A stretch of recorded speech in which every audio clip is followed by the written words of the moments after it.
네, 안녕하십니까. 유진기업 안전개선팀 변성호입니다. 오늘은 파트 3 해서 저희 안전보건 직책자 선임하기에 네 번째 안전보건 관리 담당자부터 시작을 하겠습니다. 지난번 시간에 저희가 경영책임자하고 관리감독자를 설명을 했고요. 오늘은 안전보건 관리 담당자하고 안전보건 총괄 책임자, 위험성 평가 담당자, 그 다음에 각 시설물 안전관리자에 대한 설명을 드리도록 하겠습니다. 첫 번째 안전보건관리 담당자입니다. 안전보건관리 담당자는 말씀드렸듯이 상시 근로자 20인 이상 50인 미만은 의무적으로 선임을 해야 됩니다.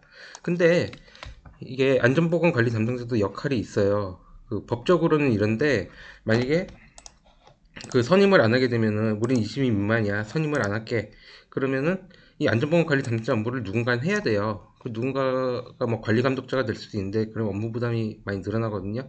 그래서 가급적 오리에서 안전보건관리 체계 구축을 한다 하면은 법적인 기준만 따지지 마시고 필요하면 이렇게 선임을 해주시는 게 좋다 그런 말씀이고요.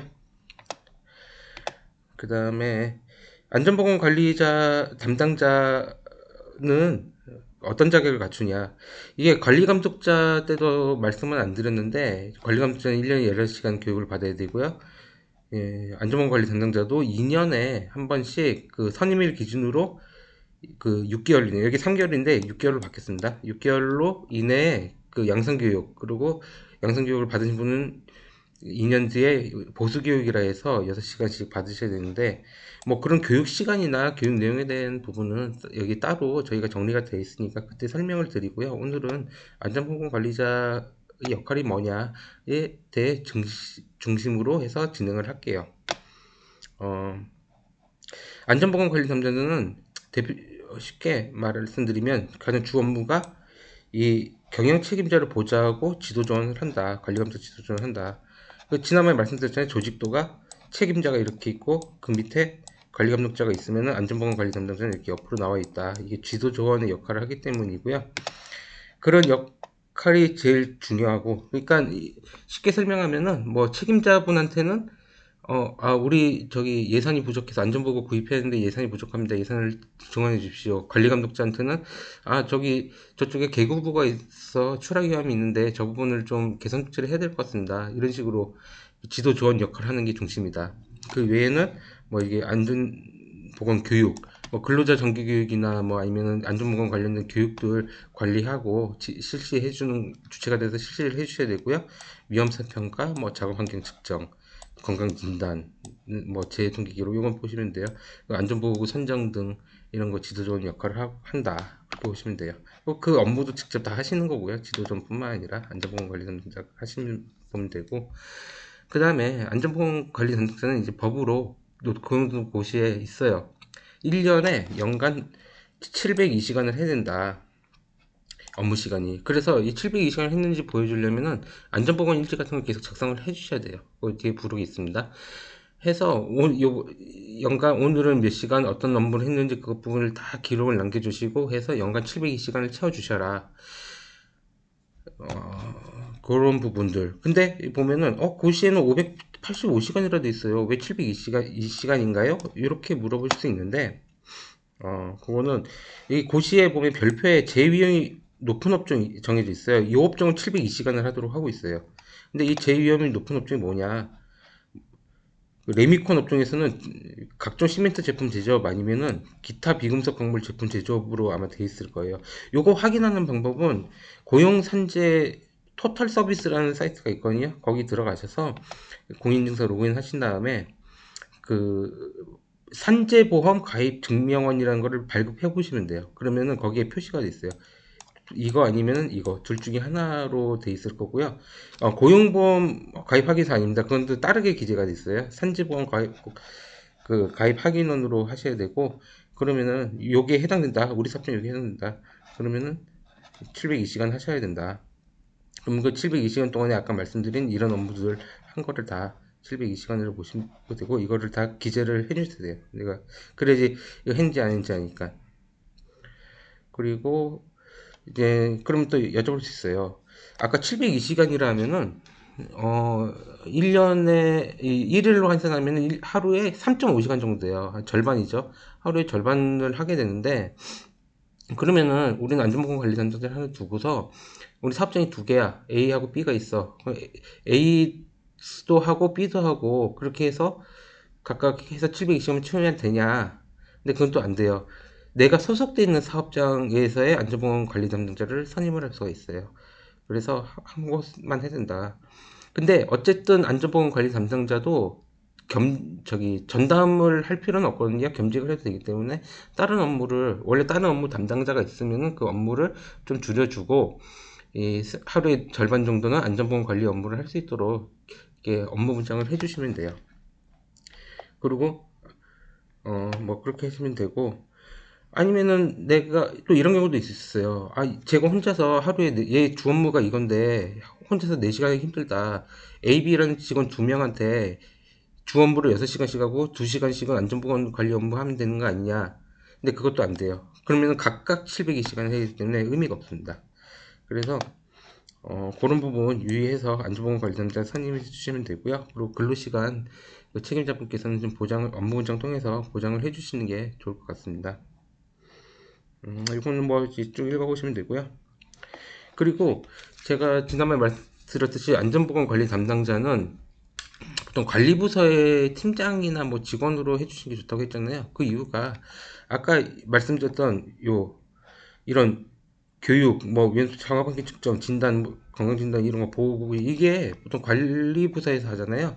관리부서에서 이 업무도 하면서 같이 안전과 관련된 업무도 해라. 업무로서 해라. 그런 부분들하고 그 다음에 또 중요한 게 우리가 관리해야 될 게 또 수급업체 있어요. 수급업체. 뭐 용역이라든지 경비미화 이런 부분들의 안전보건 관리도 담당자가 하시는 게 좋다. 뭐 관리감독자가 해도 되는데 관리감독자 업무가 너무 부담이 돼요. 그러니까 그런 업무들을 이 담당자분이 하시면서 근데 그 용역이나 뭐 이런 뭐 믹스트럭 기사는 솔직히 관계수급은 아니에요. 법적으로는. 근데 그렇다고 관계수급이 아니니까 해당이 안 되니까 우리 관리 안 해? 그럴 순 없잖아요. 그분들도 안전관리도 해야 되잖아요. 그러니까 그거와 상관없이 관계수급이냐 뭐냐 여부 상관없이 그분들도 포함해서 어쨌든 MT 기사 관리도 믹스트럭 기사 관리도 관리부서에서 하잖아요. 그러니까 관리부서에서 관리 다 하면서 이분들에 대한 안전 관리도 해라. 이분들 교육도 해야 되고 점검도 해야 되고 보호주시금 뭐 재사고도 관리해야 되고 이분들 관리 중요해요. 특히 믹스트럭 같은 경우는 사고가 많기 때문에 그분들 특히나 관리를 해주셔야 된다. 그리고 만약에 따로 직원이 부담이 된다, 업무가 너무 많다, 이것까지 하기 힘들다 하면은 위탁을 줄 수 있어요. 안전관리자, 보건관리자 50인 이상 더 되는 경우도 300인 미만 사업장은 위탁을 줄 수 있거든요. 안전보건관리사도 위탁을 줄 수는 있는데 다만 지금 단점이 뭐냐면은 장점은 그 담당자로 둬서 702시간 채우는 거 안 해도 돼요. 그냥 위탁 준 걸로 끝나고 업무상 보전 줄 필요죠. 근데 단점이 뭐냐면은 이분들은 수급업체 관리는 안 해요. 위탁하신 분들은. 수급업체 관리는 누군가 또 해야 돼요. 이걸 해야 돼요. 누가 해야 돼. 그러니까 차라리 안전보건관리 담당자 선임해서 그분이 같이 할 수 있도록 하는 게 좋다. 그럼 뭐 사업장 여건에 따라서 정해주시면 돼요. 우리 사업장은 위탁하는 게 나을 것 같다. 우리 사업장은 직원을 한 명을 업무를 좀 다른 업무를 완화시켜서 이 업무를 할 수 있도록 하는 게 좋다. 뭐 그건 사업장에 맞게 하시면 됩니다. 그 관련 법령 참고하시고요. 그 다음에 안전보건 총괄 책임자입니다. 안전보건 총괄 책임자는 우리 사업장의 책임자예요. 경영 책임자가 아까 회사의 책임자잖아요. 회사의 안전보건을 책임한다면은 안전보건 총괄 책임자는 사업장을 책임을 진다. 근데 관리 책임자가 따로 있다고 그랬잖아요. 관리 책임자의 차이는 관리 책임자는 직원만 관리할 경우, 그 다음에 수거업체 포함해서 100명이 넘은 경우는 수거업체 안전관리도 필요하니까 수거 안전보건 총괄 책임자로 해라. 레미코는 관계수급은 아니지만은 믹스트럭 기사가 많다. 그러니까 믹스트럭 기사들도 같이 관리를 하기 위해서 총괄 책임자를 두고서 모두 다 관리를 해줘라. 그럼 총괄 책임자 역할은 뭐냐?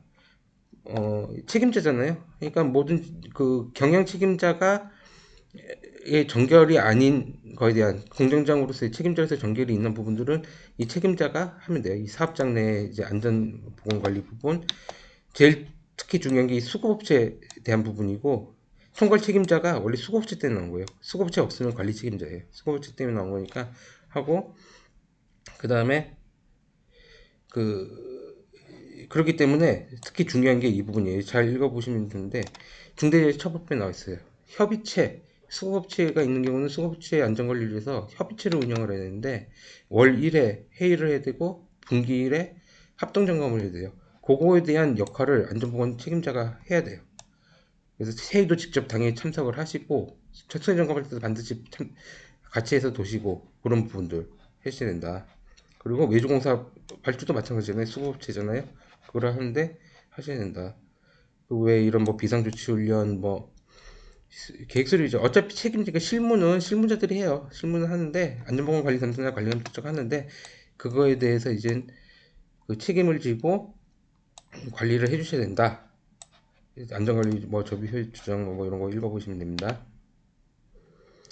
그 협의체 구성은 뭐 읽어보시면 되는데 우리 경비위와 뭐 로더 뭐 우리가 직접 고용하지 않은 그런 외부에서 온 직원들 외주업 직원들 다 협의체를 구성을 해야 되고 MT 기사도 원래는 관계수급인은 아니지만은 같이 포함하셔라. 그분들 안전관리 안 할 거 아니잖아요. 해야 되잖아요. 그분들 사고 나면 나는 것도 막아야 되잖아요. 똑같이 뭐 중대재해 나면 중대재해 처벌받는데 그러니까 하셔라. MT 같은 경우는 이제 그 다른 수급업체 같은 경우는 이제 업체에서 업체 대표가 하고 대표가 직접 묻으면은 근무하는 근로자한테 위임을 해서 하면 되지만은 뭐 MT 노숙자는 뭐 상주에 같은 게 있으면은 그 레미콘들 그 대표성을 가진 분들이 있으면 그분이 하시면 된다. 해보시면 되고 그래서 뭐 대략 이렇게 사진 이렇게 회의하는 모습 합동 점검 이런 식으로 한다는 거 참고해 주시면 됩니다. 그리고 뭐 합동 점검 수행 점검 어떻게 하느냐 책임자가 해야 되는 건데 이런 수거업체와 관련된 시설들을 하면 돼요. 직원들만 이용하는 건 할 필요 없고 수거업체 직원들이 이용하는 거 아니면 우리 현장 작업장까지 포함해서 하시면 되고 나머지 읽어보시면 돼요. 이거 뭐 휴게실 설치 이것도 22년 시행됐는데 뭐 법으로 정해진 거니까 법에 맞춰서 다 하고 계실 거라고 있고 법령 보시면 되고요. 어, 또 10분이 넘겼네요. 예, 그러면은 제가 원래는 파트 3까지 해서 다 끝내려고 했는데 요 파트 저기 위험수평가 담당자부터는 파트 4에서 진행하는 걸로 하겠습니다. 예, 수고하셨습니다.